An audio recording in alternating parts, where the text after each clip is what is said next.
नमस्कार, वेलकम। पूरे दुनिया में डर है। डर किस बात का है? तीसरे विश्व युद्ध का।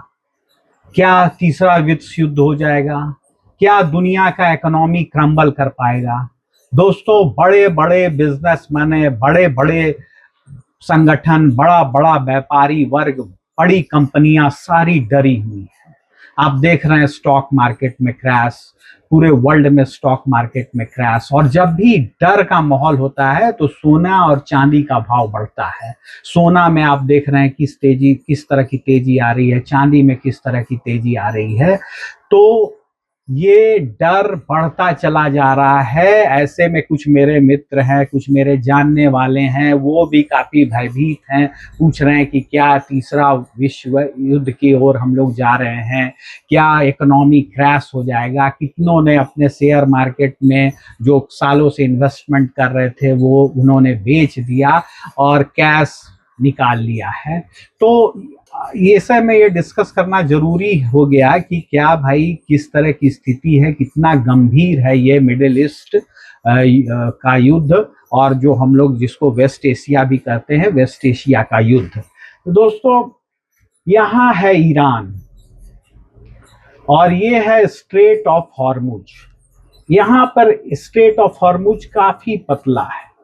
जहां ईरान ने स्ट्रेट ऑफ हॉर्मुज को ब्लॉकेड किया हुआ है, इस एरिया में माइंस बिछा दिया है और एक बहुत पतला सा रास्ता जो ईरान से सट कर जाता है, वहां पर माइंस नहीं है। और वहीं से ईरान कुछ देशों को अलाउ कर रहा है अपने जहाज ले जाना, जैसे चाइना को अलाउड है, शायद रशिया अलाउड है, भारत भी अपने कुछ शिप्स को ले जा रहा है।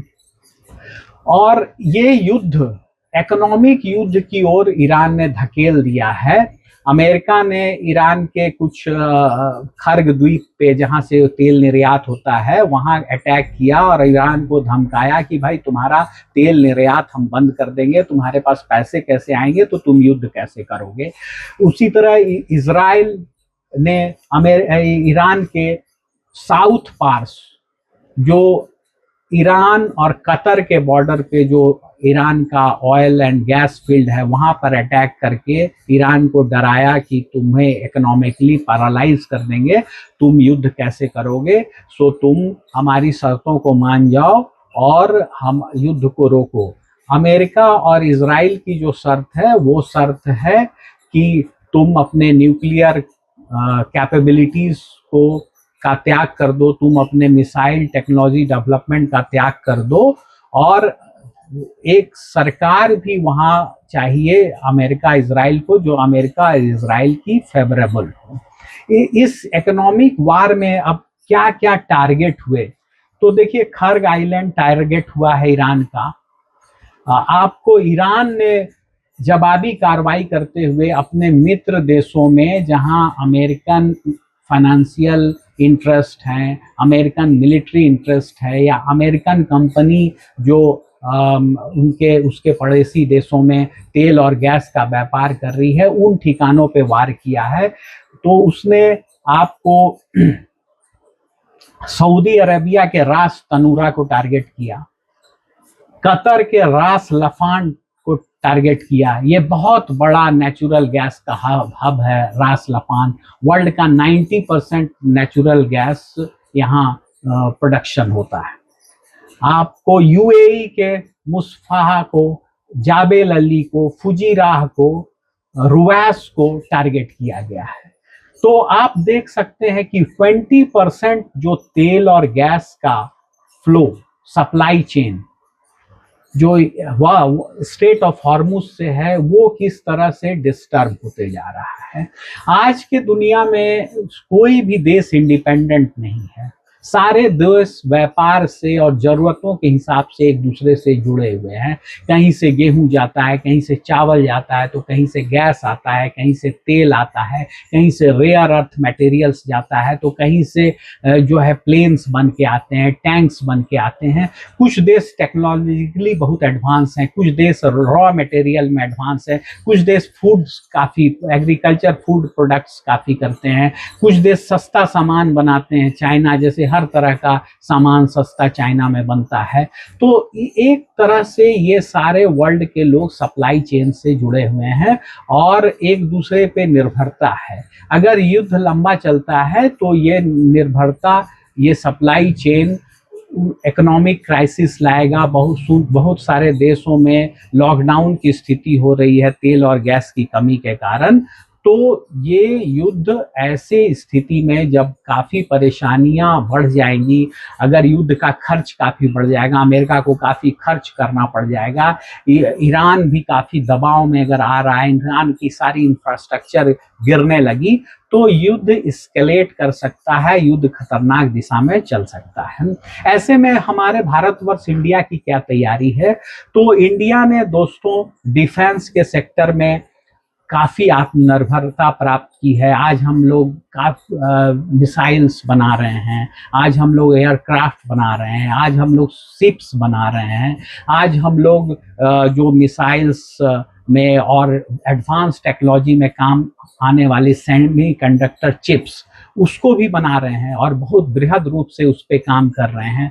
इंडिया ने 40 देशों से गैस और ऑयल का कॉन्ट्रैक्ट किया हुआ है ताकि इंडिया की सप्लाई बाधित ना हो। अगर मिडिल ईस्ट से नहीं भी आ रहा है तो हम लोग कहीं ना कहीं से उसको पूरा कर लें। इंडिया ऐसी माहौल में जब विश्व युद्ध का खतरा मंडरा रहा है तो भारतीय सेना काफ़ी मजबूत है। हमारी भारतीय सेना नंबर्स में वर्ल्ड में 3rd रैंक पे है और मजबूती में भी हम लोग मिसाइल डिटरेंस डेवलप कर रहे हैं। हम लोग ऐसा सिस्टम बना रहे हैं जैसे धनुष सिस्टम है, विष्णु सिस्टम है और एंटी मिसाइल डिफेंस सिस्टम हम लोग बना रहे हैं जो दूर से भी, जैसे हमारे पास SR-400 है जो 400 किलोमीटर दूर से भारत की ओर बढ़ने वाले किसी भी टारगेट को समाप्त कर सकता है। उसके बाद हमारे पास आकाश तीर है जो 25-30 किलोमीटर दूर पे आने वाले किसी भी खतरे को नष्ट कर सकता है। और बहुत सारा सिस्टम है जो 400 किलोमीटर पे, 150 किलोमीटर पे,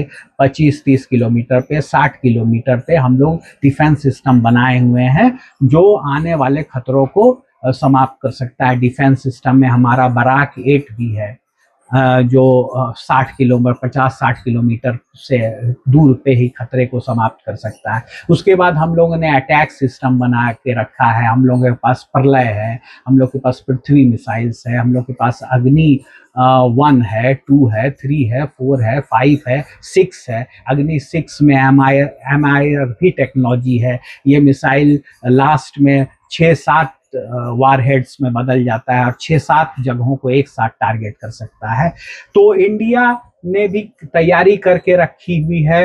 एग्रीकल्चर में भी हम लोग आत्मनिर्भर हो रहे हैं। हम लोग आज गेहूं चावल एक्सपोर्ट कर रहे हैं, चीनी एक्सपोर्ट कर रहे हैं।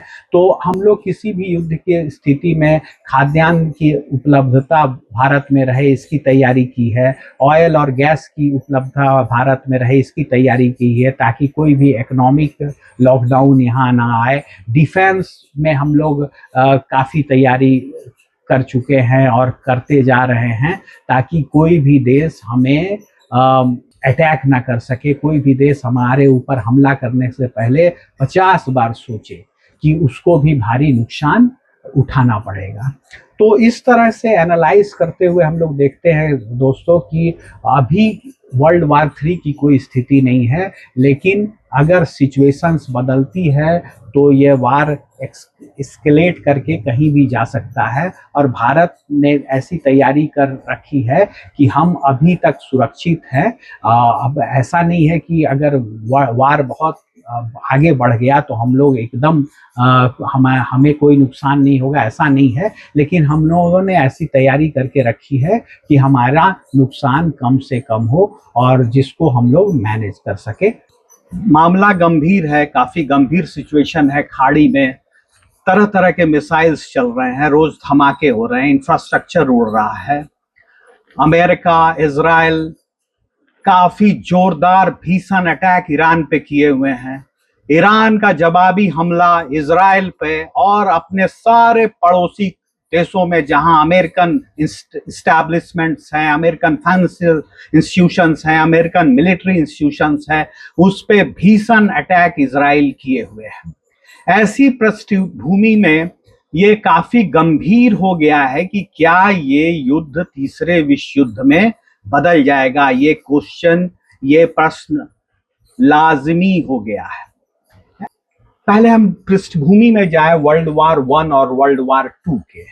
तो वर्ल्ड वार वन और वर्ल्ड वार टू की जो पृष्ठभूमि है उसमें ये हम लोग पाते हैं कि उस समय जो विश्व के सुपर पावर्स थे, सारे सुपर पावर्स थे, वो युद्ध में शामिल हो गए थे। दो ध्रुव हो गया था। एक तरफ फर्स्ट वर्ल्ड वार में भी एक तरफ अलाइड कंट्रीज थे, सेकेंड वर्ल्ड वार में भी एक तरफ एलाइज थे, और दूसरी फर्स्ट वर्ल्ड वार में दूसरे तरफ सेंट्रल पावर्स थे, और सेकेंड वर्ल्ड वार में एक्सिस पावर्स करके दूसरा पक्ष था। तो उस समय के सारे जो सबसे शक्तिशाली देश थे युद्ध में थे। आज एक सुपर पावर इन्वॉल्व है। इजराइल के तरफ से जो लड़ रहा है वो सुपर पावर है यूएस, और ईरान एक रीजनल पावर है जो इन दोनों का मुकाबला कर रहा है। तो अभी ऐसी स्थिति नहीं बनी है कि हम लोग कह दें कि ये वर्ल्ड वार 3 हो गया। चाइना और रशिया जो दूसरे और तीसरे सुपर पावर हैं, ये इनका सैद्धांतिक रूप से ये ईरान को मदद कर रहे हैं, लेकिन अभी भी डायरेक्टली ये लोग युद्ध में शामिल नहीं हुए हैं। ऐसी सूचना है कि रशियन और Chinese intelligence weapons technology Iran को मिल रहा है, जिससे ईरान काफी प्रभावी ढंग से अमेरिका और इजराइल के खिलाफ युद्ध लड़ रहा है। अब हम पक्ष देखें कि गोल्स क्या है, दोनों युद्धरत पक्षों का गोल्स क्या है। तो हमारा जो अमेरिका और इजराइल का गठबंधन है, इसका पक्ष है कि ये ईरान के न्यूक्लियर कैपेबिलिटी को और मिसाइल कैपेबिलिटी को समाप्त कर देना चाहते हैं, और एक रिजीम चेंज लाना चाहते हैं जो रिजीम इजराइल और अमेरिका का फेवरेबल हो, और भविष्य में ईरान के न्यूक्लियर एम्बिशंस को और मिसाइल एम्बिशंस को, missile technology research and development को ना बढ़ाए, बल्कि जो है कंट्रोल के अंदर काम करे। एक MTCR होता है, मिसाइल टेक्नोलॉजी कंट्रोल रिजीम, उसके अंदर काम करे, और न्यूक्लियर नॉन प्रोलिफरेशन जो ट्रीटी होती है वर्ल्ड में, कि ऐसा माना जाता है कि 5 देश के अलावा कोई न्यूक्लियर बॉम्ब नहीं बनाए। हाँ, एक नॉन प्रोलिफरेशन की बात होती है, तो उसमें का ईरान पालन करे और न्यूक्लियर एटॉमिक पावर ना प्राप्त करे। ये एम्बिशन, ये गोल इजराइल और अमेरिका का है। दूसरा, ईरान अपनी स्वतंत्रता चाहता है, अपने संप्रभुता के लिए वो चाहता है कि वो फ्री हो, कि वो मिसाइल टेक्नोलॉजी और न्यूक्लियर टेक्नोलॉजी को वो रिसर्च एंड डेवलपमेंट के थ्रू अपने देश में बढ़ा सके, आगे ले जा सके। उसका कहना है कि ये हम अपने डिफेंस के लिए करेंगे, और जो न्यूक्लियर टेक्नोलॉजी होगा वो हमें एनर्जी की जरूरतों को पूरा करने के लिए करेंगे। तो ऐसे में दोस्तों, हम देखते हैं कि हम अभी थर्ड वर्ल्ड वार के करीब नहीं है, लेकिन फिर भी मामला गंभीर है। Risk is there. अब क्या है कि ईरान क्या कर रहा है, इकोनॉमिक वार लड़ रहा है। वो अपने पड़ोसी देशों में अमेरिकन और मिलिट्री और फाइनेंशियल इंस्टीट्यूशंस पे अटैक करते करते अब क्या कर रहा है, वो अपने पड़ोसी देशों के गैस एंड ऑयल इंफ्रास्ट्रक्चर को अटैक कर रहा है। हालांकि उसका कहना है कि पहले इजराइल ने उसके साउथ पार्स में अटैक किया, और उसका कहना है कि अमेरिका ने भी उसके खर्ग द्वीप पे अटैक किया है, जहां खर्ग द्वीप से ईरान का 95% ऑयल एंड गैस का एक्सपोर्ट होता है। अब ऐसा है कि दोस्तों, ईरान का जो समुद्रीय तट है वो छिछला है, वहाँ बहुत बड़े टैंकर नहीं आ सकते हैं, लेकिन खर्ग द्वीप जो है वहाँ बड़े टैंकर आ सकते हैं। इसलिए ईरान अपने सारे ऑयल और नेचुरल गैस को खर्ग द्वीप में स्टोर करके रखता है और वहीं से वो एक्सपोर्ट करता है।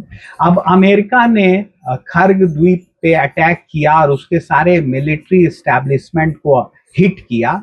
अमेरिका का ये कहना है कि हमने तुमको खर्ग में लगभग डिफेंसलेस कर दिया है, अब हम जब चाहें तो हम तुम्हारा जो है इंफ्रास्ट्रक्चर, जो खर्ग में निर्यात का जो एक्सपोर्ट इंफ्रास्ट्रक्चर है, उसको अटैक करके हम उड़ा सकते हैं और इस तरह से तुम इकोनॉमिकली पैरालाइज हो जाओगे, और नहीं तो हमारी एक बात मानो, तुम स्ट्रेट ऑफ हॉर्मुज को खोल दो।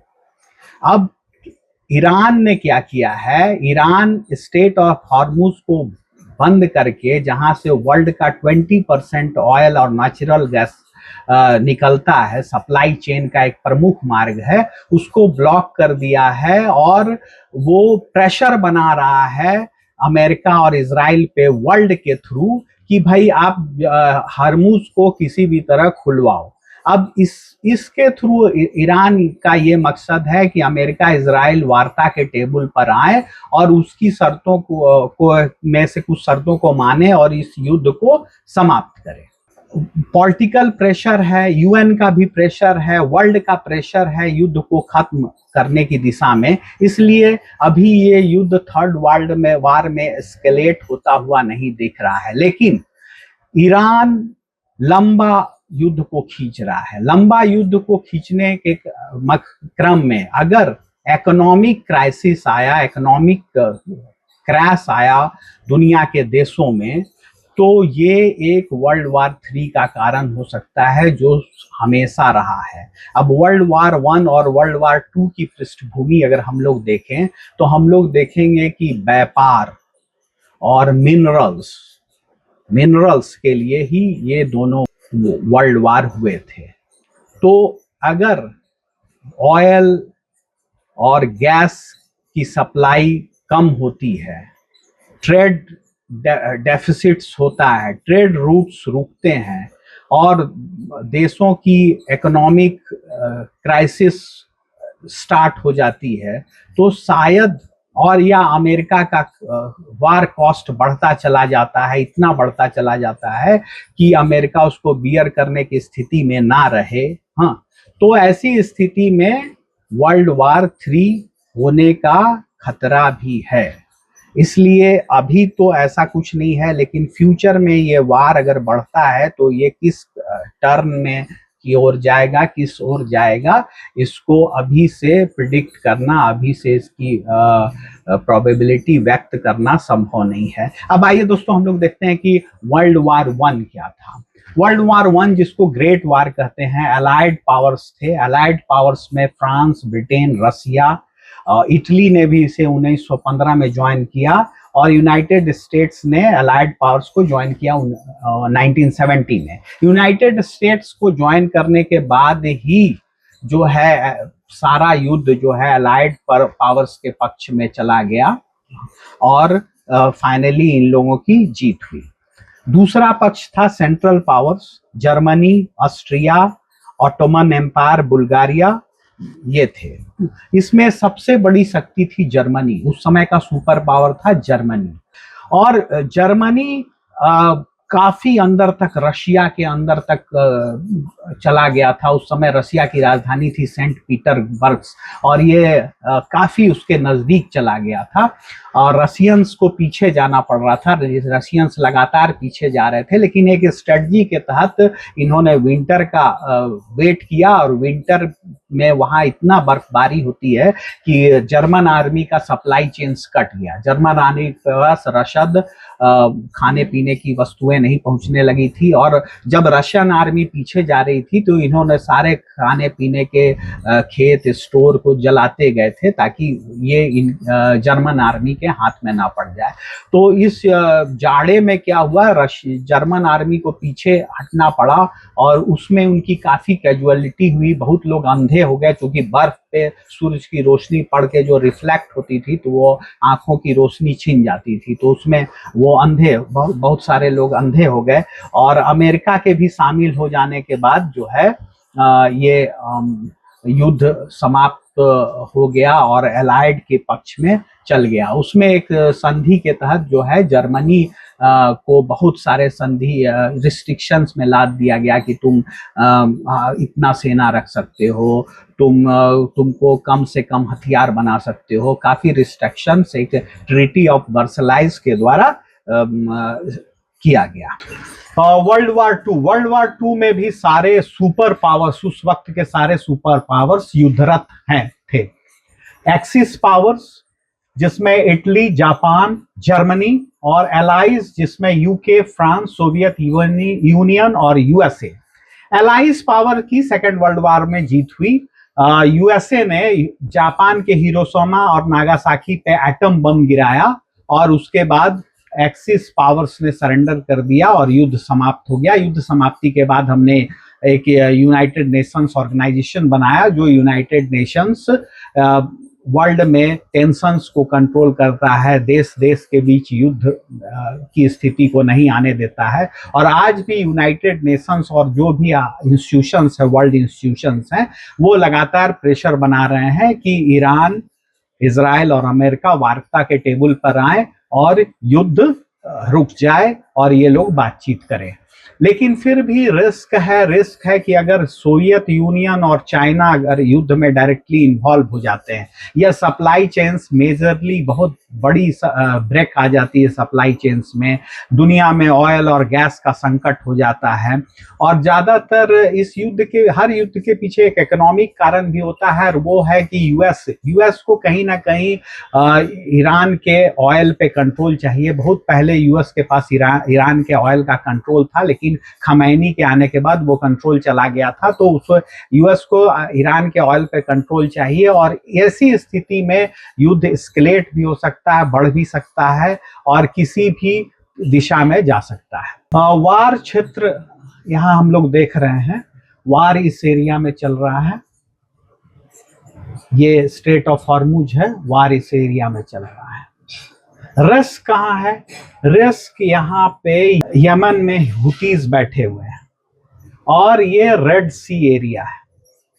अगर ईरान ने एक्टिवेट कर दिया यमन में बैठे हुतीज को तो ये एरिया भी डिस्टर्ब हो सकता है। ये पास जो रेड सी का पास है, जो ये भी एक सप्लाई चेन है, काफी बड़ा सप्लाई चेन है। इजिप्ट इससे जुड़ा हुआ है, सूडान जुड़ा हुआ है, सोमालिया जुड़ा हुआ है, अफ्रीका के सारे देश जुड़े हुए हैं। ये सप्लाई चेन भी डिस्टर्ब हो सकता है। तो ये एक दूसरा रिस्क है जो इस युद्ध में यहाँ तक एस्केलेट हो सकता है, यहाँ भी टेंशंस में परिणत हो सकता है। तो दोस्तों, हम लोगों ने देखा कि फर्स्ट वर्ल्ड वार में क्या हुआ, सेकंड वर्ल्ड वार में क्या हुआ, आज की युद्ध की स्थिति क्या है, भारत क्या स्थिति में है और रिस्क क्या है। इस तरह से हम लोगों ने एक बड़ा व्यवस्थित, बैलेंस्ड दृष्टि से इस सारी समीकरण को देखा और हम लोग आगे भी हम लोग युद्ध के हथियार जैसे मिसाइल्स, सारे मिसाइल्स को हम लोग डिटेल्स में डिस्कस करेंगे। हम लोग जो ऑयल एंड गैस के एस्टैब्लिशमेंट हैं, किस तरह से हिट हुए, कौन बंद हो गए, कौन अभी थोड़ा चालू हालत में है और इस वर्ल्ड के इकोनॉमिक कंडीशन में इसकी क्या परिणति होगी, इसको भी हम लोग डिस्कस करेंगे। हम लोग डिस्कस करेंगे कि भारत के इकोनॉमी पे इसका क्या असर हो सकता है, वर्ल्ड के इकोनॉमी पे इसका क्या असर हो सकता है, सारा कुछ हम लोग डिस्कस करेंगे। इसलिए आप सब्सक्राइब करें चैनल को सपोर्ट करें ताकि हम लोग और भी बेहतरीन नॉलेजेबल वीडियोस जो स्टूडेंट्स के लिए भी काम आए, जियो पॉलिटिक्स में इंटरेस्ट रखने वाली जनता के भी काम में आए, सारे जनसाधारण को काम में आए। मेरे जैसे लोग जो जियो पॉलिटिक्स के स्टूडेंट हैं और इसमें काफ़ी इंटरेस्ट रखते हैं, उन लोगों के भी काम आए। तो कृपया चैनल को प्यार दें, सब्सक्राइब करें, लाइक करें और अपने दोस्तों में शेयर करें। धन्यवाद।